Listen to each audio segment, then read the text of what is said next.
प्रिय श्रोता मित्र, अज जे सच्ची गाल कार्यक्रम में पां पवित्र ग्रंथ बाइबल में जा यसाया नाजे प्रबोधक जे त्रीजे अध्याय जी शुरुआत कयूं था। इज़राइल जो अन्याय ही त्रीजे अध्याय जो मथारो है ने बे शब्द में चऊं तो इज़राइल जो पाप घणे नबड़ी सरकार राज्य व्यवस्था खणी अचे थी ने उन्हीं जो नैतिक रीते नाश थिए तो।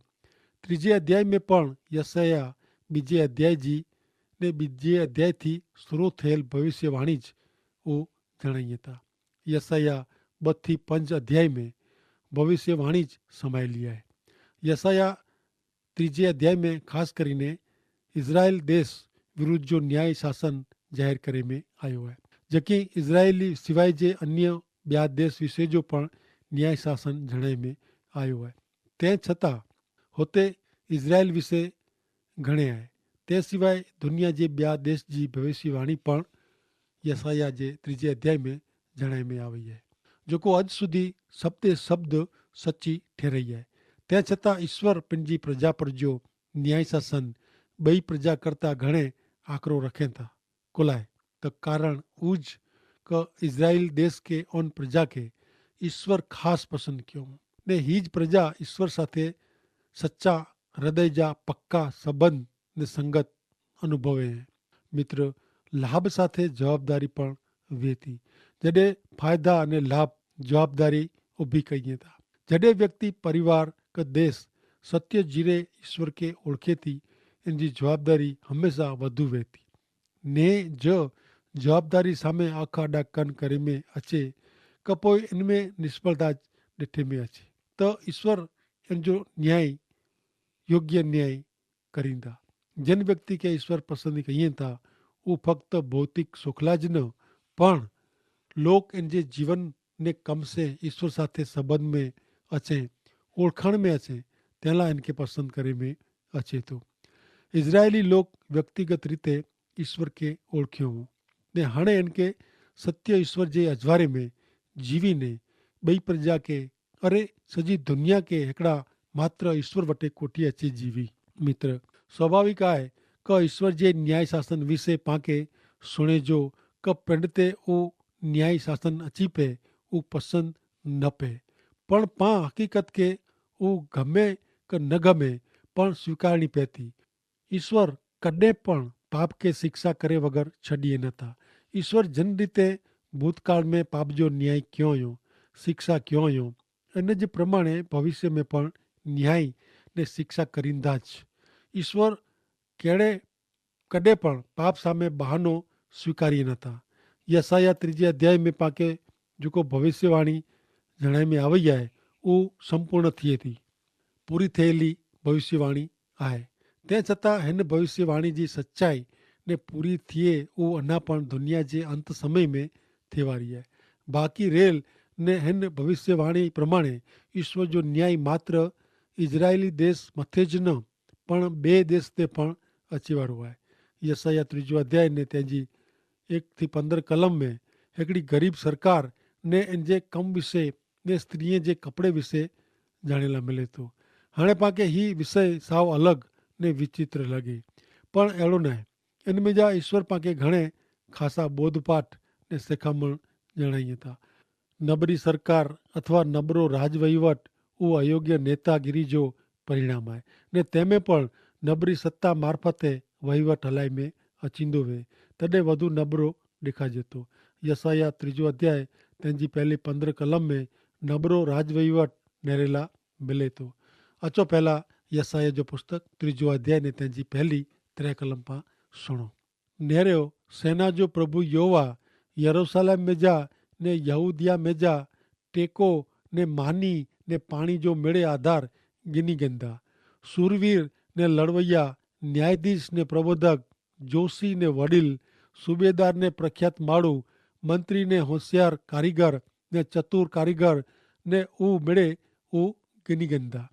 पहली कलम इज़राइल राज्य ने यरूशलेम के जणाई में आई है। यरूशलेम ने यहूदिया में जा मानी ने ॿिया मेड़े आधार हलिया वेंदा ने अहिड़ो करींदल ईश्वर यहोवा आई। एतिरे क इज़राइल देश में उन्हीं जे पाप जे कारणे ॾोकार पवंदा ने माण्हू जी मूर पाए जी ज़रूरियात मानी पाणी उन वटे न हूंदा। पवित्र ग्रंथ बाइबल में कुल 13 ॾोकार जणाए में आया आहिनि ने उन में जा जो हर एक ॾोकार ईश्वर तरफ से इज़राइल देश ते न्याय शासन तरीके हलाए में आया आहिनि। मित्र, पवित्र ग्रंथ बाइबल में जणाए प्रमाणे हमेशा मुसीबत विपत्ति ઊભો કરે તો, તકલીફું ને દુઃખ પીડા ખણી અચે તો। કલમ 2 ને 3 में જણાય પ્રમાણે ઈશ્વર માત્ર ડોકાર से જ ઇઝરાયેલી પ્રજા વટા પાણી ને માની ગની ગંદા ન પણ ઉની જે આગેવાન કે સંચાલક કે ને વહીવટ કરીંદલ કે પણ ગની ગંदा अहिड़ो जणाए में आयो आहे। राज्य हलायला ने देश जी आगेवानी करींदल लायकात वारे के ईश्वर गिनी गंदा। मित्र, हिकिड़ा मात्र जीरा सत्य ईश्वरનું छेटो वेंदल व्यक्ति जी देश जी घर जी अहिड़ी हालत थिए थी। आर्थिक रीते उहो देश तूटी वञे थो ने अयोग्य नेतागिरी जे कारणे अयोग्य वहीवट जे कारणे सॼो देश पायमाल थी वञे थो। मित्र, ईश्वर जो न्याय शासन भारे आहे पण अहिड़े टाइम में जीरे ईश्वर वटे फिरंदल व्यक्ति ने देश ज पंहिंजा पाप मञीने सच्चे दिल से प्रभु यीशु ख्रिस्त ते विश्वास करे तो जरूर ईश्वर अहिड़ी व्यक्ति के ने देश के ओगारी कंदा। शिक्षा नाश माटे न पण चेतवणी ला वेती ने चेतवणी सामे जॾहिं ध्यान ॾिने में अचे नथो तॾहिं ईश्वर उन्ही जे श्राप में विनाश पण हलाई सघे था।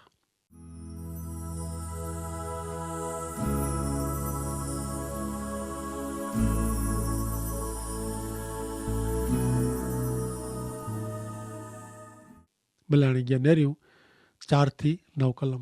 आऊं बच्चे के उन्ही जा अधिकारी ठहिराईंदो ने बाळक उन्ही ते राज्य करींदा। लोग हिकिड़े ॿिए ते ने हर एक माण्हू पंहिंजे पड़ोसी ते ज़ुल्म गुज़ारींदा। छोकिरो वडील जो ने नीच माण्हू वॾे ख़ासे प्रख्यात माण्हू जो तिरस्कार करींदो।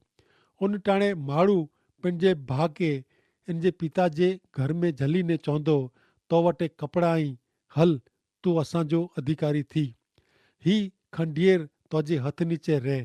तॾहिं हू चवंदो आउं त सोधारींदल थिए वारो नहीं आहियां। वरी मुंहिंजे घर में कीअं मानी न ने कीअं कपिड़ा नहीं, मूंखे लोक जो अधिकारी ठहिराइजा न। एतिरेला के यरूशलेम जी पायमाली ने यहूदिया जी पड़ती थई आहे कारण वाणी से ने करणी से उन्ही ईश्वर विरुद्ध उन्ही जी पवित्र नज़र में खोटो लॻे तीं वर्तें था।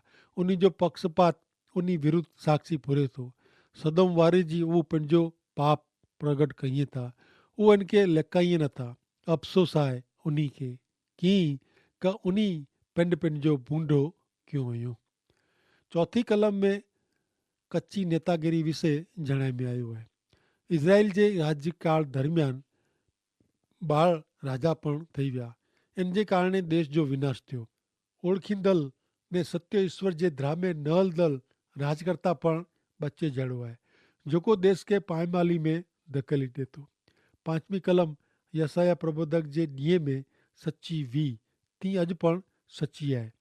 जुवान माण्हू वडील जो तिरस्कार करे थो ने चारे बाजू असंतोष बंड ने अराजकता नरेला मिले था। हिकिड़ी प्रजा ॿई प्रजा जो शोषण करे थी। गरीब सामे अमीर तिरस्कार से नहरे थो।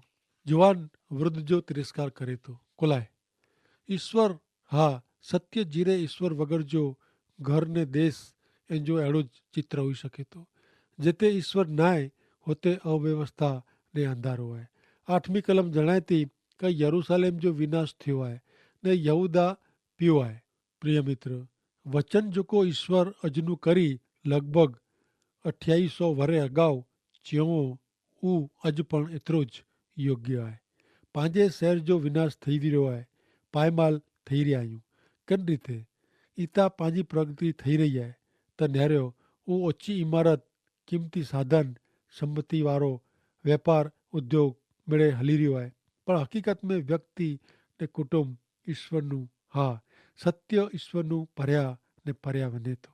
हरेक व्यक्ति जीवन वटे न पण विनाश तरफ़ अॻियां वधे थी।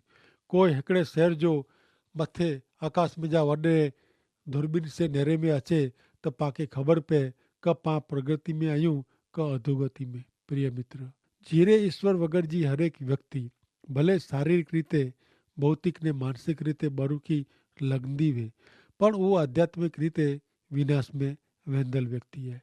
ईश्वर अज पाके पाजी हालत जणाई था कारण पां भोल के भोल तरीके स्वीकार्यु नता तेला ईश्वर जी नजर में करे हरेक अयोग्य कम ऊ पाप है। नवमी कलम में पाप खुले खुलो दिखा देतो ऊ जणाई में आयो है। जो को गुप्त में थीणो खपे ऊ हाणे खुले में ने खुले खुलो नेरेला मिले तो।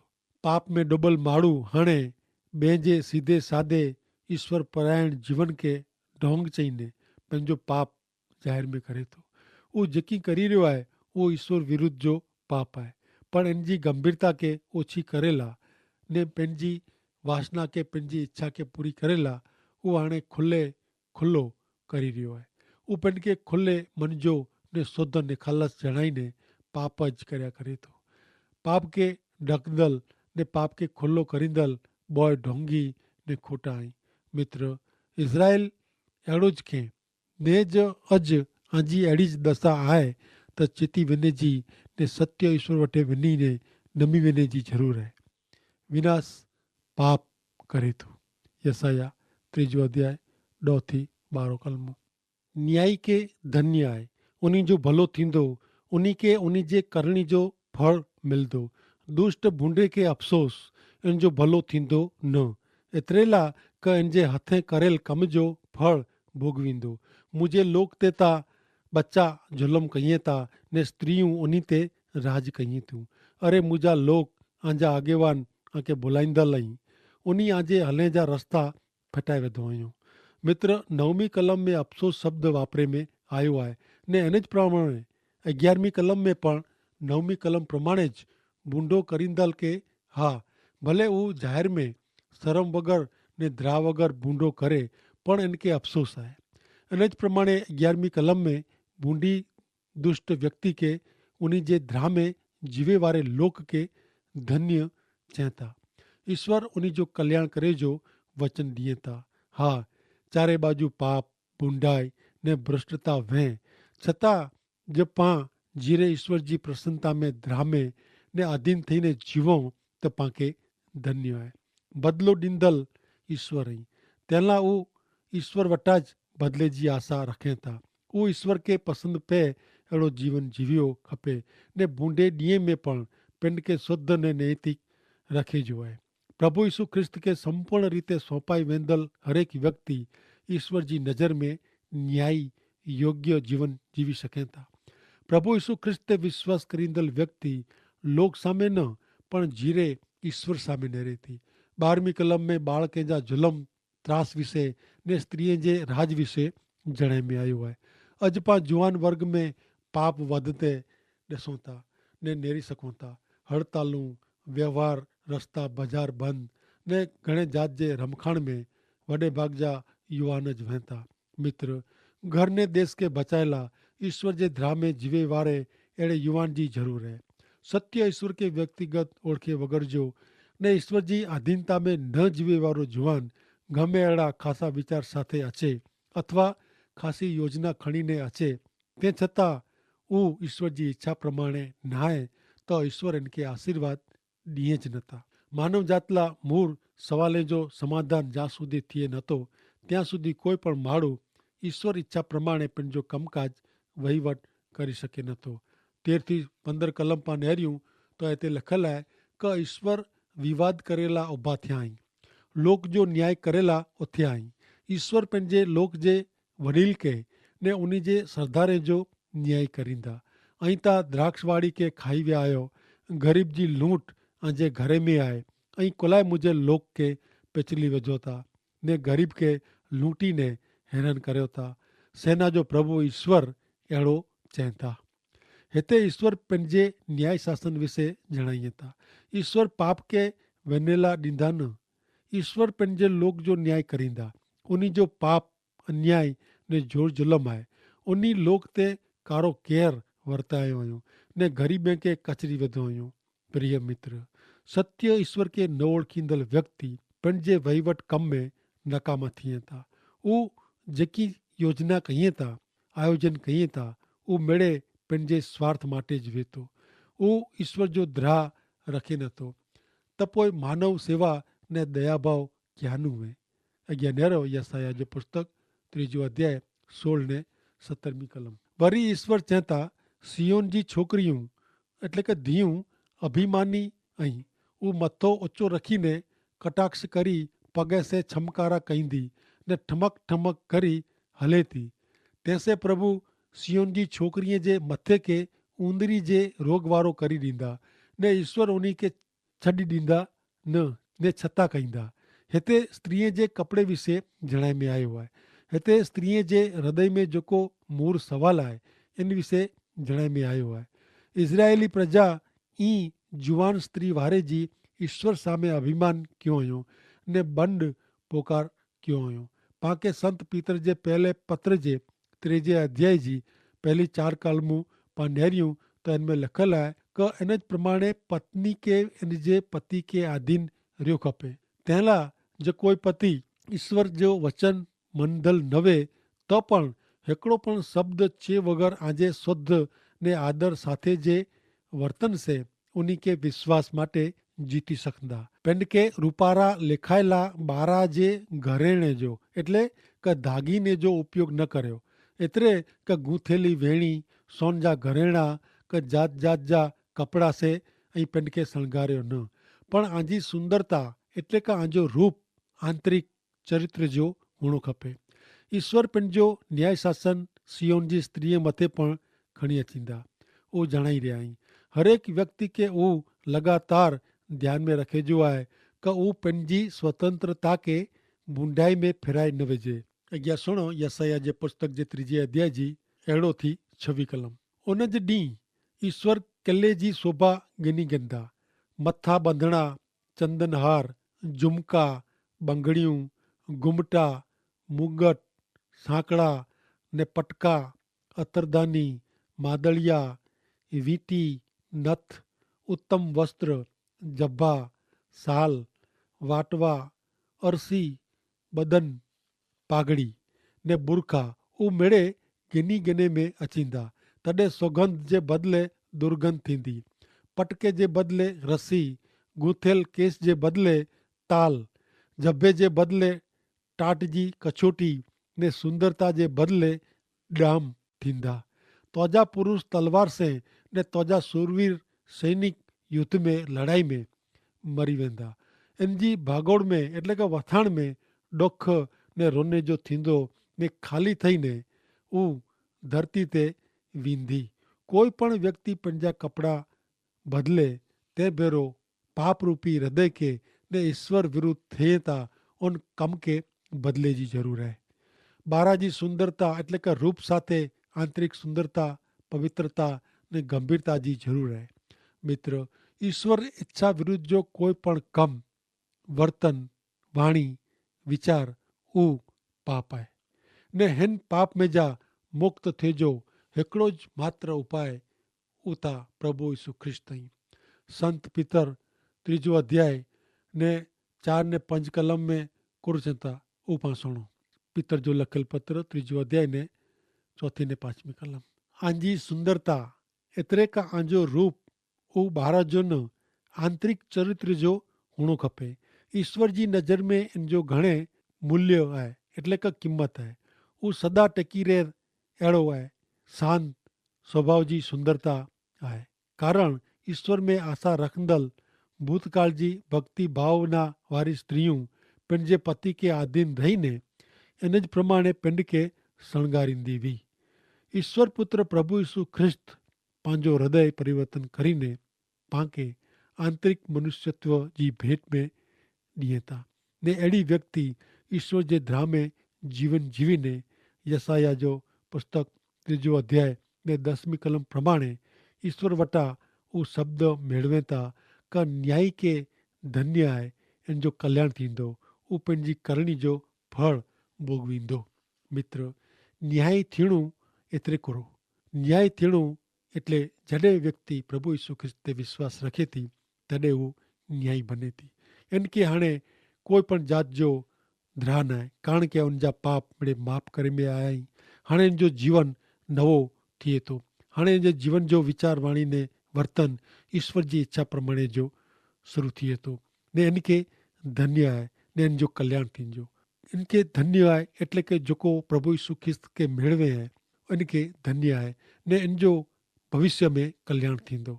मित्र फक्त हिन पृथ्वी ते ज न पण मरण पोइ पण स्वर्ग में उहो वेंदो उहो इन जो कल्याण आहे। कारण जगत मथे ईश्वर पिता एतिरो मेड़े प्रेम कयो कि पंहिंजा हिकिड़ा मात्र पुत्र प्रभु यीशु ख्रिस्त के जग में हलायो। एतिरे लाइ का कोई पण व्यक्ति इन ते विश्वास करे इन जो नाश न थिए पण इनके स्वर्ग जो जीवन मिले उहो इन जो कल्याण आहे ने स्वर्ग जो जीवन मेળવે लाइ अॼु माण्हू गમે एतिरा प्रयत्न कईं पण उहो मिड़े प्रभु यीशु ख्रिस्त सिवाय जा मिड़े नकामा ने व्यर्थ आहिनि। कारण प्रभु यीशु ख्रिस्त पिंड चयो कि स्वर्ग जो मार्ग सत्य અને जीवन આવું અહીંયા મુજે આશરે વગર કોઈ પણ વ્યક્તિ ઈશ્વર પિતા કે ઓળખી શકે નથી કે ઈશ્વર પિતા વટે વની શકે નથી ને ઈશ્વર કે મેળવી શકે નથી। તો મિત્ર જેકો ન્યાયી आहे उहो विश्वासी आहे ने उहो ईश्वर जो आशीर्वादित आहे ने इन जो ज कल्याण थींदो ने उहो पंहिंजी करणी जो फल भोगवींदो। मित्र प्रभु यीशु ख्रिस्त ते विश्वास करणु उहो वॾे में वॾो पंहिंजो कमु आहे ने उन जा फल पाण हिन पृथ्वी ते मिलंदा तंहिं उपरांत पोइ पण मिले वारा आहिनि। तंहिं माटे ईश्वर पुत्र प्रभु यीशु ख्रिस्त अॼु पण हथ पसारीने हकल कईं था कि અહીં मेड़े मूं वटि अचो आवांखे आराम शांति ॾींदो ने आजो कल्याण थींदो। ईश्वर पिता तंहिं माटे आखे सहाय करियो। आमीन।